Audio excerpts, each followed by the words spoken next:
Tak ako Milovi Barcovi už vedľa mňa stojí prievická legenda, federálny majster, dvojnásobný majster Slovenska, člen Siene slávy Prievidze Branko Jáš. Vítajte v našom štúdiu. Ďakujem za privítanie. Tak zatiaľ, ako si užívate tento veľký zápas? Myslím, že je to úžasné, atmosféra je perfektná, diváci sa bavia, hráči hrali basketbal, čiže je to fakt, je to dobré. 33-42, to je veľmi blízko takého výsledku, aký tu bol pred 35 rokmi, keď ste so slávnou Barcelonou remizovali v prvom polčase v pohári európskych majstrov, čo je aktuálne Euroliga 39-39. A práve k tomuto zápasu, ktorý sa konal 26.10.1989, teda pred takmer 35 rokmi, sa chcem dostať v tejto chvíli. Aké to vtedy bolo? Stačí ti prísť, dúfam, že tá atmosféra bola podobná ako teraz, elektrizujúca, čiže tie spomienky sú tam stále. Super zápas, ale ten basketbal sa strašne ďaleko posunul. Je ďaleko tvrdší, ďaleko rýchlejší, ale myslím, že sme odviedli tiež veľmi dobrú prácu, tak ako odvádzajú aj títo chalani dnes. Mali ste vôbec tedy informácie o tom, aký veľký tým to príde, pretože to bol španielský majster a tým, ktorý sa v tomto ročníku pohára európskych majstrov dostal až do finále?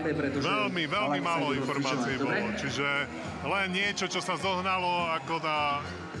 som chcel povedať na internete nebol, čiže nič, čiže len z novín, hej, alebo z nejakých videí, čo sme od nejakých kamarátov mali, čo žili v Španielsku. Veľmi málo informácií, čiže išli sme do jamy lovej, poviem, do Španielska aj tu, ale myslím, že sme obstáli celkom dobre, že aj tí manažéri, aj všetci, poviem, z barceloneskej strany nás pochválili, že robíme to celkom dobre. A druhá vec je dosť podstatná, že hrali sme len Čechoslováci v tom týme, čo je dosť... Áno, ten prvý zápas ste napokon prehrali 74-85 a potom odveta 2. novembra, ktorú ste prehrali už jednoznačnejšie. Barcelona vyhrala 93-71. Aké to bolo v Španielsku? V Španielsku to bolo trošku iné ako tu doma. Nemali sme tam divákov, čiže všetci diváci boli na španielskej strane a nedali nám nič zadarmo, čiže oni začali hneď, dupli na nás od začiatku, ale zase nehrali sme až tak zle.